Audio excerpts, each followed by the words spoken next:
около Черно море и долината на Дунав започват трите големи вълни, които оформят историята на Стария свят. Първата вълна – земеделска, с сформирана царска власт и жреческа прослойка, без кон и колесница, но с писменост, металургия и култ към отвъдното и светлината. Тя достига до Египет, Шумер и Индия. Втората вълна – смес с ямненската култура. Оформя се дракопелагийската общност, свързана с колесницата и култа към героя.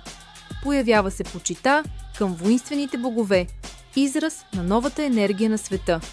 Тази вълна достига до Египет, Месопотамия, Индия и Китай. Третата вълна – морска и железна, разрушителна и съзидателна едновременно. Тя е свързана с така наречените морски народи.